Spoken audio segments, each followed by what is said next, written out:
মসজিদের জন্য টাকা চেয়েছে, আপনারা অনেকে দিয়েছেন, তাই না?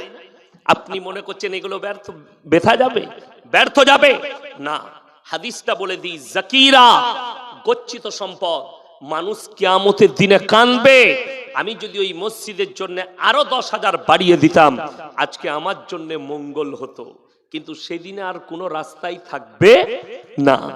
ওই জন্য নবীজি এই হাদিস বলেছেন, জাকিরা গচ্ছিত সম্পদ। আল্লাহ নবী মক্কা নগরীতে এলান করলেন, ওমা ইউকরিদুল্লাহ কারদান হাসানা, আল্লাহর রাস্তায় কে কি দান করবে বলো।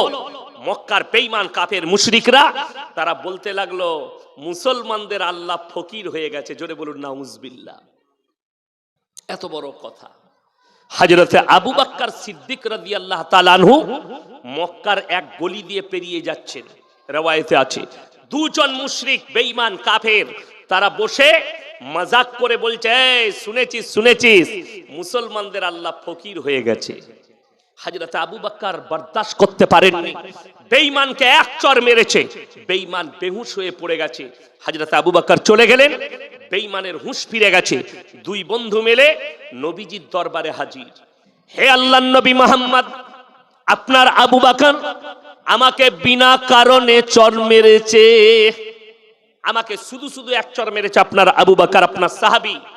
উক্তকালে আবু বকর হাজির।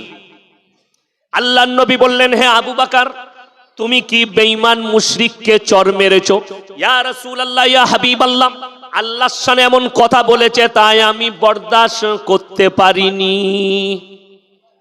এরপরে সেই বেঈমান মুশরিক বলছে, मैं अपने माबूदों की कसम खा के कहता हूं मैंने इसे नहीं कहा, আমি আমার মাবুদের কসম করে বলছি, আমি এই ভাষা বলিনি। আপনার আবু বকর মিথ্যা বলছে। আমার সাক্ষী আমার বন্ধু আছে, আপনার আবু বকরের সাক্ষী কই? আবু বকর একা না দুজন? কথা বলেন, একা। এরপর বলুন, হযরত আবু বকর তিনি হকের উপরে আছেন না ভুলের উপরে আছেন? হকের উপরে। বেঈমান কিন্তু না হকের উপরে আছে, কিন্তু এরা দুজন বিচারে বসলেন কে? রাহমাতুল লিল আলামিন, পৃথিবীর শ্রেষ্ঠ ব্যক্তি হযরত মুহাম্মদ মুস্তাফা সকলে বলুন সাল্লাল্লাহু আলাইহি সাল্লাম। বিচার কার হবে? নিজের কলিজার টুকরা হযরত আবু বকর সিদ্দিক রাদিয়াল্লাহু তাআলা আনহুর বিচার। দুজন বেঈমান দাঁড়িয়ে আল্লাহর নবী বিচার করছেন। নবীজির বিচার যেমন তেমন নয়। আমরা তো বিচার করতে বসলে গাড়ু দুধে চা খাওয়ালে বিচার পাল্টিয়ে যায়, 500 টাকার লোড গুঁজে দিলে বিচার পাল্টিয়ে গেল। ঠিক বললাম না ভুল বললাম? আর আজকে নবীজি বসেছেন বিচার করতে। সবাই জানে নবীজি কতটা ন্যায়পরায়ণ। আল্লাহর নবী অর্ডার করলেন আবু বকরকে, হে আমার আবু বকর, তুমি যদি সাক্ষী না আনতে পারো, আমি বেঈমানকে বলবো তোমাকে মেরে প্রতিশোধ নিয়ে নেবে। বেঈমান মুশরিকরা দুজন দাঁড়িয়ে হাসছে, মজা দেখছে, দেখি আবু বকর কি সাক্ষী আনতে পারে। এরপর নবীজিকে তো মারার অর্ডার দিতেই হবে। আল্লাহর নবীর চোখে পানি, হযরত আবু বকরের চোখে পানি। হযরত আবু বকর বুঝতে পেরেছেন আল্লাহর নবী এতটা ন্যায়পরায়ণ, আমি যদি সাক্ষী না আনতে পারি, নবীজি বেঈমানকে বলবে মেরে প্রতিশোধ নিয়ে নাও। আর নবীজি বুঝতে পেরেছেন আমার আবু বকর সিদ্দিক কোনোদিন মিথ্যা কথা বলবে না। এটা নবীজি কনফার্ম বিশ্বাস। কিন্তু সাক্ষীর প্রয়োজন। আমার ভাই, আপনি যদি হকের ওপরে থাকেন, কেউ মদদ করুক আর না করুক, আপনি মুমিন হলে আল্লাহ আপনার মদদ করবে। জোরে বলুন সুবহানাল্লাহ। এরপরে কোরআনে চলুন। হযরত আবু বকরের সাক্ষী আল্লাহ নিজে দিচ্ছেন, জিবরিল আমিনকে পাঠালেন। কোরআনে আছে, ইন্নাল্লাহা ফাকিরু ওয়া নাহনু আগনিয়া সানাকতুবু মা ক্বালু। হে আমার নবী, আবু বকরের সাক্ষী আমি আল্লাহ নিজে দিচ্ছি। বেঈমান মুশরিক বলেছে আল্লাহ ফকির। জোরে একবার বলুন সুবহানাল্লাহ। আবু বকর একা, সাক্ষী আল্লাহ নিজে পাঠালেন জিবরিল আমিনকে দিয়ে। বেঈমান মুশরিক বলেছে আল্লাহ ফকির, আবু বকরের সাক্ষী আমি আল্লাহ নিজে দিলাম। হে আমার নবী, আপনি যদি হকে থাকেন, আপনি যদি কোনো জায়গায় হক কথা বলেন, সাময়িক আপনার উপরে বেজার হবে, কিন্তু যেদিনে সে হক বুঝতে পারবে, সেই দিনে জানবেন আপনার জন্য দোয়া করবে। আমি জায়গার নাম করব না। গাড়িতে আস্তে আস্তে আজকে আমি বুঝতে পেরেছি আমার বক্তব্য অনেক জনের গায়ে লাগে, কিন্তু আমি বদলা চাই আমার আল্লাহর কাছে। আজকে আমি একটা বদলা পেয়েছি। গাড়িতে আসছি আমি, রাস্তায় একটা ফোন এলো, ছেলেটা কাঁদো কাঁদো অবস্থায় কোথায় বাড়ি? মালদা ডিস্ট্রিক্ট। জায়গার নাম বলেনি, আমি জিজ্ঞেসও করিনি। কি ব্যাপার স্যার? আমি এমন এক পাপে লিপ্ত ছিলাম, আল্লাহ আমাকে, আপনার বয়ান শুনেছি যেদিন থেকে আল্লাহ আমাকে হেফাজত করেছে। কি করে ইস্তেগফার করব, কি করে আল্লাহর কাছে কাঁদবো, আল্লাহ আমাকে কেমন করে ক্ষমা করবেন একটু বলে দেন। কি? আমি সমকামিতে লিপ্ত ছিলাম, সমকামী। আমি আপনার বয়ান শুনেছি কত ডেঞ্জার পাপ, আর আল্লাহ কিভাবে ধ্বংস করবেন। আমি ইস্তেগফার করে ফিরে এসেছি, আমার জন্য দোয়া করবেন। আমি তাকে সব রাস্তা বলে দিলাম কিভাবে ইস্তেগফার করবে, কিভাবে কাঁদবে। তবে একটা কথা মাথায় রাখবেন, যাদের মনে মনে হবে আমি পাপের সাগরে ডুবে আছি, আমি ইস্তেগফার করে ফিরে এলে আল্লাহ কি ক্ষমা করবেন? অবশ্যই করবেন। আজকে আমাদের কষ্টটা কোথায় জানেন? যে এই যে স্টেজটা আপনারা মাজাকের জায়গা বানিয়ে দিয়েছেন, যার কারণে বহু মানুষ পরিবর্তনের রাস্তা খুঁজে পাচ্ছে না। কেন? যার কাছে ইলম কালাম নাই, কোরআনের আরবি একটা ইবারত পড়ার ক্ষমতা নেই, যার একটা হাদিস পড়ার, হাদিসের ইবারত পড়ার ক্ষমতা নেই, যার কোরআনটা সূরা ফাতিহাটা ভালো করে শুদ্ধ নেই, তাকে স্টেজে বস করিয়ে তার দ্বারা দিন শিখলে আপনার কম ধ্বংসের পথে যাবে। সেদিনে আমি মুর্শিদাবাদে এক জায়গায় ছিলাম, আমি শুয়ে আছি, একটা অল্প বয়সী ছেলে বয়ান করছে, মৌলবি ফলবি নয়, দুটো বই চারটা বই পড়েছে। কি বয়ান করছে? ভাইরাও, যারা বিড়ি সিগারেট গুটকা খেয়েছে, যারা এই পাপ করেছে, তারা আর কোনোদিন জান্নাতে যাবে না, জাহান্নামে চলে যাবে।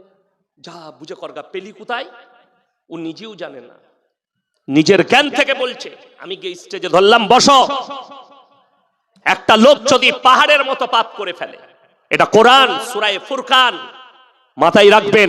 যাদের মনে হচ্ছে আমি জীবনে পাপের সাগর করে ফেলেছি, আজকে ইয়াসিন সাহেবের বক্তব্য শুনে আজকে আমি দিন বুঝে আজকে আমি ইস্তেগফার করতে চাইছি।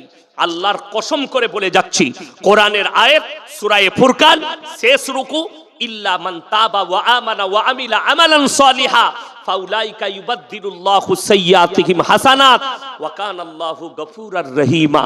যারা তওবা করার মতো তওবা করবে, ইস্তেগফারের মতো ইস্তেগফার করবে, আমি আল্লাহ রাব্বুল আলামিন তাদের পাহাড়ের মতো গুনাহগুলো নেকি দ্বারা বদলে দেব। জোরে বলুন সুবহানাল্লাহ। এটা কোরআন, এই কোরআনকে আপনি কাটতে পারবেন না। জিন্দেগিতে আপনি জানেন না, আপনি মদের নিশায় ডুবেছিলেন, আল্লাহ আপনাকে হিদায়াত দিয়েছে, আপনি ইস্তেগফার করেছেন, আপনার বিগত জীবনের পাপগুলো ক্ষমা করে দিবেন। একটা উদাহরণ দিই, দুটো রকমের পাপের দুটো কন্ডিশন আছে। কটা বললাম? দুটো। নাম্বার 1 জেনে পাপ, নাম্বার 2 না জেনে পাপ। একটা অমুসলিম ভাই, সে যে শিরকের পাপ করছে, আল্লাহ ব্যতীত অপরের উপাসনা করছে, এটা জেনে না না জেনে? না জেনে। সে আল্লাহ সম্পর্কে জানিই না, সে দিন সম্পর্কে জানিই না, ওই জন্য সে কি করছে? ওই জায়গায় গিয়ে তার কাছে উপাসনা করছে। কিন্তু আল্লাহ যেদিন তাকে হিদায়াত দেবে, সে বুঝে যাবে এবং আল্লাহর উপরে বিশ্বাসী হবে। বিগত জীবনে যতগুলো শিরকের পাপ করেছে আল্লাহ সব ক্ষমা করে দিবেন। না জানতে করেছে, কালমা পড়ে নিয়েছে, তার পেছনের গুনাহগুলো মাপ।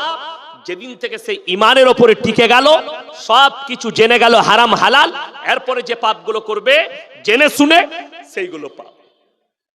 আপনাকে সামান্য বলে দিই, আপনি আপনার ধর্মকে কতটা রেসপেক্ট করেন আর একটা অমুসলিম কতটা রেসপেক্ট করে আপনি অনুভব করতে পারবেন। আপনারা বলুন, এই কোরআনকে সবাই বিশ্বাস করব? জোরে বলুন ইনশাআল্লাহ। হাত তুলে জোরে বলুন ইনশাআল্লাহ। কোরআনের প্রতি যদি বিশ্বাস আপনার আছে, পৃথিবীতে একটা কিতাব দেখান, কোন মৌলবীর লেখা, মুহাদ্দিসের লেখা, মুকাররিরের লেখা, মুফাসসিরের লেখা, কোন সাহিত্যিক জ্ঞানী গুণীর এমন একটা বই দেখান, বইয়ের শুরুতে কিংবা শেষে লিখেছে আমার বইয়ের মধ্যে কোন রকমের ভুল থাকার কোনো সন্দেহ নাই। এটা পৃথিবীতে কেউ লিখতে পেরেছে আজ পর্যন্ত? আল্লাহর কসম করে বলে যাচ্ছে, কিয়ামতের সকাল পর্যন্ত কোন মৌলবী যদি লেখে, সে গুমরা। কোন আলেম যদি তাফসীরের কিতাব লেখে, শেষে তাকে লিখতে হবে আল্লাহু আ'লামু বিস-সাওয়াব, আমার জানাটুকু লিখলাম, সঠিকটা আল্লাহই জানে, তার মানে ওখানে ভুল থাকতে পারে। মাথায় রাখবেন। ফতোয়া যদি কোন মৌলবী দেয়, ফতোয়ার নিচে লিখতে হবে আল্লাহু আ'লামু বিস-সাওয়াব, আমার জানাটুকু লিখলাম, সঠিকটা আল্লাহই জানে। কিন্তু আল্লাহর কসম করে বলছি, কোরআন এমন এক মুকাদ্দাস কিতাব, এই কোরআন মজিদের ভেতরে আল্লাহ রাব্বুল আলামিন সূরা বাকারার প্রথমেই বললেন, জালিকাল কিতাবুল লা রাইবা ফি, আমার এই কোরআনে বিন্দু মাত্র সন্দেহের কোনো অবকাশ নেই। জোরে বলুন সুবহানাল্লাহ। এরকম কিতাব আল্লাহ যা শুরুতে বললেন, আপনি যখন বিশ্বাস করলেন নিশ্চয়ই আপনার কোনো সন্দেহ নেই। ইমানদারির সঙ্গে বলবেন, সুদ খাওয়া হারাম না হালাল? হারাম। কে জানেন না যে হারাম, সে হাত তুলে দাঁড়ান। সবাই, সব মুসলিমরাই জানে না? জানে না বর্তমানে হারাম? সবাই জানে। তাহলে আশা করি আপনাদের এখানে এই এলাকায় একটাও সুদখোর নাই, তাই তো? মুসলিমদের মধ্যে আছে সুদ খায়? এরপর বুঝলেন আপনাকে দুটো কথা বুঝাই কমফর্ম। সে বলছে আমি মুসলিম, নবীকে ভালোবাসি, সে জানে সুদ খাওয়া হারাম, অথচ সেই লোকটা সুদ খাচ্ছে। কোরআনে স্পষ্ট আছে, ওয়াহাল্লাল্লাহুল বাইয়া ওয়া হাররামার রিবা, সুদ তোমাদের জন্য হারাম, ব্যবসাকে হালাল করেছি।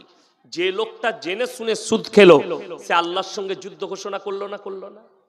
সে রাসূলের সঙ্গে যুদ্ধ ঘোষণা করছে। যারা সুদখোর আছেন, আমার বয়ান শুনছেন, তারা শুনে যান রাসূলের হাদিস, কেউ যদি 1 টাকা সুদ খায়, সব থেকে নিম্ন পাপ হচ্ছে নিজের মায়ের সঙ্গে 36 বার জিনা করার সমান পাপ হবে। যারা খাচ্ছেন তারা ভাববেন আমি আপনাকে জাহান্নামী বলতে আসিনি।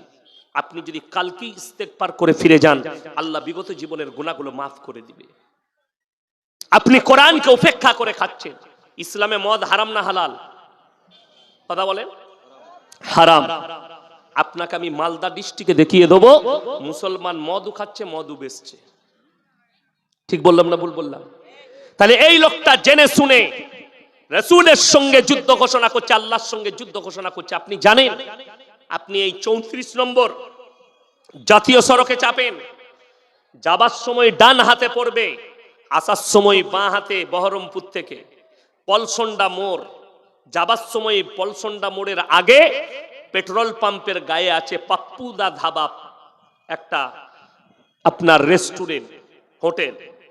দু ভাই পাঞ্জাবি বসে আছে, তাদের ওখানে গিয়ে ভালো করে বোর্ডটা দেখবেন।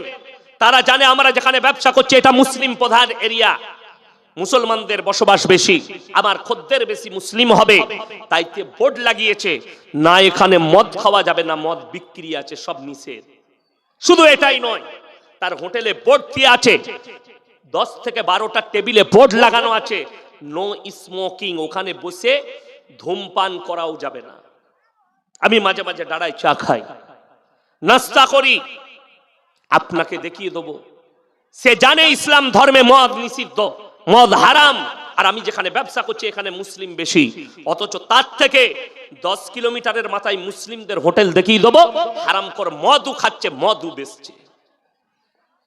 তাহলে আল্লামা ইকবালের কথা কত সত্য, ইস ঘর কো আগ লাগি ঘর কি চিরাগ সে। মুসলমান, তোমরা নিজেদের ঘরে নিজেরা আগুন ধরিয়েছো, অপরকে গালি দিয়ে লাভ নেই। আজকে আপনার এলাকার কথা বলছি, 100টার মধ্যে 80টা মুসলমান বেনামাজি। ঠিক বললাম না ভুল বললাম? কথা বলবেন। 80টা বেনামাজি। আশা করি আজকের যে জলসা কমিটি ভাইয়েরা জলসা দিয়েছে, এরা সব 5 ওয়াক্তের নামাজি, তাই তো? কই কতজন লুকিয়ে হাসছে দেখো, বড় কষ্ট লাগে। এই জলসাটা কামিয়াব তখন হবে, এই জলসায় বরকত তখন হবে, এই জলসার বক্তাদের দোয়া তখন কবুল হবে, যদি এই কমিটিওয়ালারা 5 ওয়াক্তের নামাজি। যারা নেই, আমি বলবো আজ থেকে নিয়ত করুন, ফজর থেকে যেন নামাজ কাজা না হয়। রাসূলের হাদিস, যার নামাজ নেই তার ইসলাম নেই। আমাদের সমাজের অনেক ভদ্র লোক আছে, নামাজ পড়ে না, রোজা রাখে না, কিন্তু চায়ের দোকানের ফুটানি আলাদা। আবে নামাজ না পড়তে পারি, গ্রামে আমার মতো লোক পাবি না। এই মাল আছে না নাই? গাধা আছে। চায়ের দোকানে বলে তারা, নামাজ না পড়তে পারি, আমার মতো ভালো লোক পাবি না। তাদেরকে অনুরোধ করে বলে যাচ্ছি, সেই বেনামাজিরা এই কোরআনটা শুনবেন। আমার আগে শুকুর ভাই বলে দিলেন জাহান্নামে যাবে নামাজ না পড়লে। বেনামাজি বলল না, দলিল দিতে হবে, কিভাবে যাবে, কখন যাবে, কেমন করে যাবে। বেনামাজি সে জানে না, কিন্তু শেষ জিন্দেগিতেও যদি সে বুঝতে পারে। আজকে জলসা শুনলেন, একজন চাচা 60 বছর বয়স, সে জানলো নামাজ না পড়লে গুনাহ হবে, আমাকে জাহান্নামে যেতে হবে, কিয়ামতে হিসাব লাগবে। সে যদি কাল থেকে নামাজ শুরু করে দেয়, বিগত গুনাহ মাফ হবে, সেই এই নামাজটাই তার কাজে লেগে যাবে। জোরে বলুন সুবহানাল্লাহ। শেষ আমলটাই আল্লাহর কাছে গুরুত্ব, শেষ ভালো তার, সব ভালো তার। আপনার মৃত্যুর সময় কলমা পড়লে ওইটাই হচ্ছে, জানতে হবে লোকটা মারাত্মক লোক বলেই আল্লাহ কালমা নসিব করেছে, তার মানে তার জীবনে আমল চলে এসেছে। চলুন, কিয়ামতের দিনে দুটো লাইন হবে, একটা জাহান্নামীদের, একটা জান্নাতীদের। জান্নাতীরা জান্নাতে প্রবেশ করবে, জাহান্নামীরা জাহান্নামের রাস্তায় যাবে। কোরআনে আছে জাহান্নামী দিকে জান্নাতীরা দাঁড় করাবে, কি বলে? ফি জান্নাতি ইয়াতাসাআলুনা আনিল মুজরিমিনা মা সালাকাকুম ফি সাকার। তোমরা কেন জাহান্নামে যাচ্ছ? তোমরা বলতে আমরা ভালো লোক, তোমরা বলতে আমরা ভদ্রলোক, আজকে তোমরা জাহান্নামে। তাদের এক নম্বর উত্তর যেটা আসবে, মারাত্মক উত্তর, ক্বালু লাম নাকু মিনাল মুসাল্লিন, আমরা নামাজি মুসল্লিদের মধ্যে ছিলাম না, এক নম্বর। দুই নম্বর, ওয়ালাম নাকু নুতিমুল মিসকিন, আর আমরা মিসকিনকে খানা খাওয়াইতে উৎসাহিত করতাম না। এখানে আর একটা আয়াত আছে সূরায়ে নিসায়, এই মিসকিন এলো, আর একটা দল জাহান্নামে যাবে। তার মারাত্মক কারণ, সে নামাজ পড়বে, তাহাজ্জুদ পড়বে, সব করবে, কিন্তু মালটা কিয়ামতের দিনে ফের পড়বে। তারা কারা? ওয়া আতুল ইয়াতামা আমওয়ালাহুম ওয়া লা তাতাবাদদালুল খাবিসা বিত-তাইয়িব ওয়া লা তাকুলু আমওয়ালাহুম ইলা আমওয়ালিকুম ইন্নাহু কানা হুবান কাবীরা। তোমরা এতিমের মালের সঙ্গে তোমাদের মালকে ওদল বদল করে লিও না, এতিমের মালকে ভক্ষণ করো না। দু ভাই, ভাই মারা গেছে, ভাইপো আছে, ভাইয়ের মালগুলোকে ভক্ষণ করে নেওয়া, ভাইপোকে বঞ্চিত করে দেওয়া। এই লোক যদি কাবা ঘরে তাহাজ্জুদ পড়ে, আল্লাহর কসম তার কবরের আযাব আর কিয়ামতের দিনে পুরো পৃথিবীর মলবি দোয়া করে পার করাতে পারবে না। চ্যালেঞ্জ, আল্লাহ নিষেধ করলেন ওদল বদল করো না। কারুর যদি আমল কম থাকে, আপনার ভাই মারা গেছে, ভাইপোর সম্পত্তিগুলো রুখে নিয়ে চাষ করে দেখাশোনা করে, ভাইপো 18 বছর বয়স হয়েছে, বাবা তোর আব্বা মারা গেছিল, ভাই এই দেখ তোর ব্যবসাটা আমি দেখতাম, এত টাকা জমিয়ে ব্যবসাটাই এই ডেভেলপ করে দিয়েছি, তোর এই টাকা এই জায়গা এই দেখো দলিল পত্র তোমার নামে করে দিলাম, এরপরে তুমি সামালো। এই লোকটার আমল যদি একটু কমজোর হয়, তারপরও জান্নাতে চলে যাবে খালি এতিমের মাথায় হাত রাখার কারণে। বড় কষ্ট লাগে। তারা বলবে আমরা মিসকিনকে খানা খাওয়াইতাম না, আল্লাহ তাই জাহান্নামে পাঠিয়েছে। ওয়া কুন্না নাখুদু মাল খায়দিন, এটা মারাত্মক, প্যাথেটিক। যারা বেনামাজি শুনবেন, অনেক লোক আছে আমাদের সমাজে, তারা নামাজি দিকে দেখে, দাড়ি টুপিওয়ালাকে দেখে হাসি ঠাট্টা মজাক করে। তারা বলবে আমরা দাড়ি টুপি নামাজি মুসল্লিদের মজাক উড়াতাম, আল্লাহ তাই আমাদিকে জাহান্নামে পাঠিয়েছে। ওয়া কুন্না নুকাজ্জিবু বিয়াউমিদ্দিন, আর আমরা বিচারের দিবসকে মিথ্যা বলে মনে করিতাম, আল্লাহ তাই আমাদিকে জাহান্নামে পাঠিয়েছে। সেদিন আর কোনো উপায় থাকবে না। আমার ভাই সবাই নিয়ত করুন 5 ওয়াক্তের নামাজি হব, জোরে বলুন ইনশাআল্লাহ। নামাজ ছাড়ো না ছাড়ে, হার হালতে যেখানে থাকবেন নামাজ পড়ুন। আমার ভাই, আমার কচি কাঁচা আমার মা বোন, নামাজ কেউ জিন্দেগিতে ছাড়বেন না। নামাজ রোজার পাবন্দি করুন। আজকে বড় কষ্ট লাগে, বেঈমান কাফের পৃথিবীর ইহুদি নাসারা এরা এমন জাল ছুঁড়েছে, সেই জালে মুসলিমরা ফেসে গেছে। তা না হলে আপনাকে বলে দিই, আপনাদের এলাকায় বর্ডার আছে, আপনি যান বর্ডারে যে বিএসএফরা আছে, পাঞ্জাবিদের বিএসএফ পাবেন। পাঞ্জাবিরা পুলিশের চাকরি করে, বিএসএফ এর চাকরি করে। তারা মুখেতে দাড়িও রেখেছে, মাথায় পাগড়িটাও রেখেছে। আর আজকে 100টা মুসলমানের মধ্যে 80টা মুসলমান দাড়ি চাচা। ঠিক বললাম না ভুল বললাম? নিজে থেকে সেলুনে গিয়ে দাড়ি চাচ্ছে। তুমি ভেবে দেখো, তোমার থেকে বড় রসুলের দুশ্মন কে হতে পারে? আরে মরদের বহি প্রকাশ পাওয়া যায় দাড়ির দ্বারা। আর যারা দাড়ি মোছ চেচে দেয় তাদের কিচ্ছু লয়, খালি প্যান্ট-জামা খুলে শাড়ি পরিয়ে দেন, দুটোই সেম। কথা বুঝতে পারেননি? হিজড়া আর এদের মধ্যে কোনো পার্থক্য নাই। মরদ তো সে যার মুখে দাড়ি থাকবে। আরে আমার দাড়ি বেরোয়নি তাই ইউটিউব ফেসবুকে অনেক ভণ্ড বলছে আর বয়ান শোনা যাবে না, দাড়ি বেরোয়নি। তা আমি কি করব? তোর ওষুধ থাকলে দিয়ে যা, মালগুলো একটু বার করি।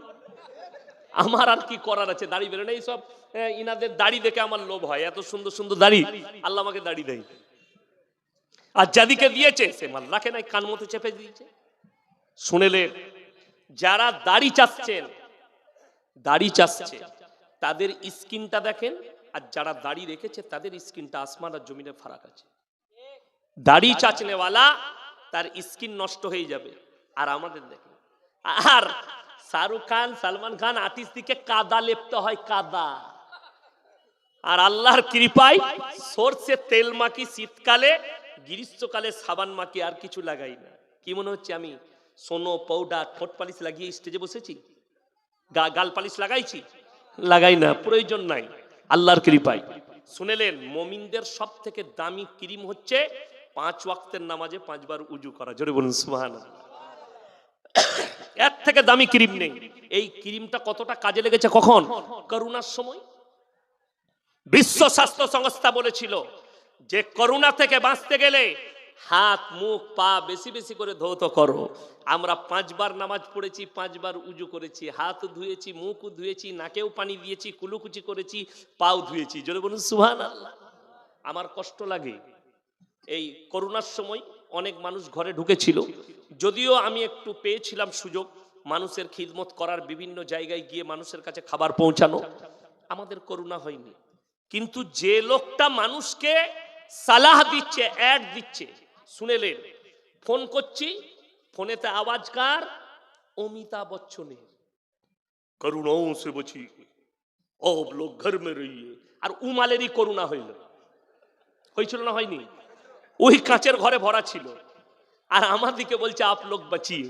अबे तू पहले अपने आप को बचा। हमारा तो अल्लाह की कृपा से कुछ नहीं हुआ, हम तो घर पे थे, वुजू किया, नमाज पढ़ लिया, और हमने सारे के सारे लोग, अल्लाह की कृपा से हमारे पास कुछ नहीं आया। বড় কষ্ট লাগে। শুনেলেন, ইসলাম হচ্ছে বিজ্ঞান ভিত্তিক। জোরে বলুন সুবহানাল্লাহ। বিজ্ঞান আপেক্ষিক, আজ যেটা বলছে কাল সেটা চলবে না। শুনেলেন, বেঈমান কাফেরদের মেহনত, তারা যা কিছু করেছে, যা কিছু লিখেছে, সব ইসলাম বিরোধী লিখেছে।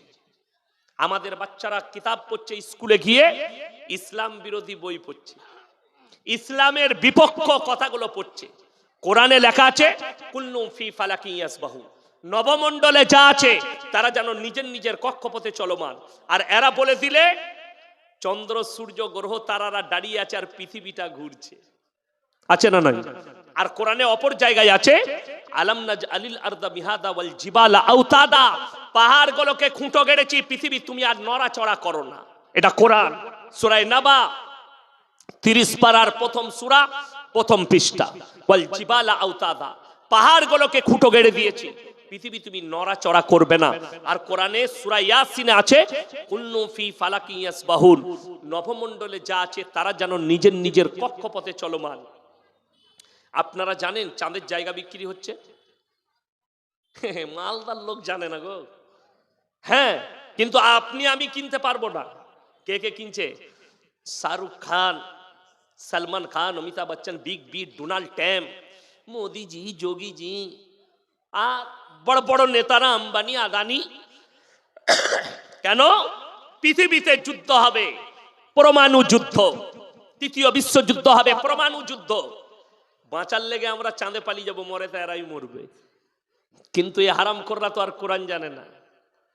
আল্লাহ তাআলা ধ্বংস করবেন পৃথিবীকে, আমরা জমিনের ওপরে আছি। রেওয়ায়েতে আছে জমিনটা ধরে আল্লাহ এইভাবে পাল্টাবেন, সমতল করবেন গোটা পৃথিবীকে। এটা কোরআন এবং হাদিস। কিয়ামতের ময়দান তৈরি হবে, তৃতীয়বার সিংহায় ফুঁক দিবেন, মানুষ মাটি ফেরে কবর থেকে উঠে দাঁড়িয়ে যাবে জীবিত হয়ে, আর পশ্চিম দিকে একটা আগুনের ঝোঁকা এসে টেনে নিয়ে যাবে। আর কিয়ামতের ময়দান হবে ফিলিস্তিনের গাজার ময়দানটাই হবে, ফিলিস্তিনের ময়দানটাই হবে কিয়ামতের ময়দান। আল্লাহ ওইখানে জড়ো করবেন পৃথিবীর মানুষকে। আমার ভাই, আমরা টুক করে যাব। যারা চাঁদে থাকবে তারা উপর থেকে পড়বে, তাদের অবস্থাটা কি হবে? কেউ যদি বলে চাঁদ কি করে ধ্বংস হবে, শুনেলেন পাঁচটা জিনিসকে আল্লাহ গোপন করেছেন। কটা বললাম?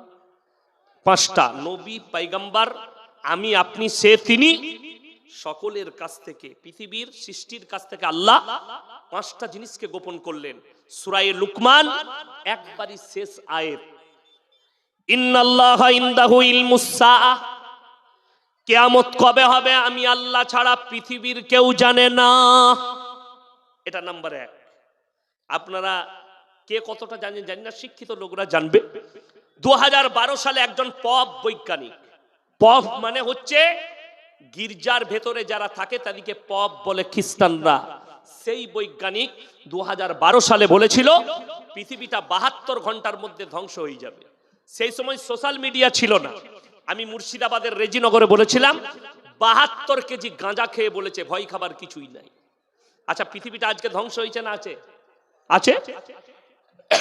এটা 12 সাল।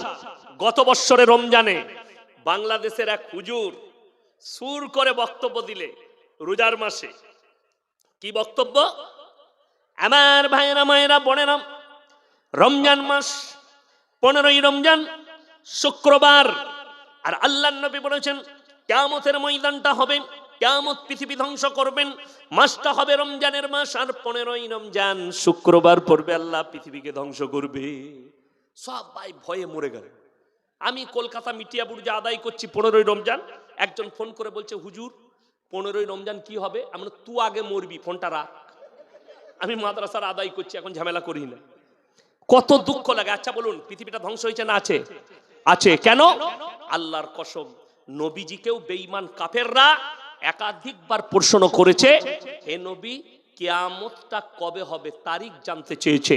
আল্লাহর কসম, আল্লাহ কোরআনে যতগুলো দলিল দিয়েছেন এক জায়গাতেও তারিখ বলেননি, খালি কিয়ামতের আলামত বলে দিয়েছেন।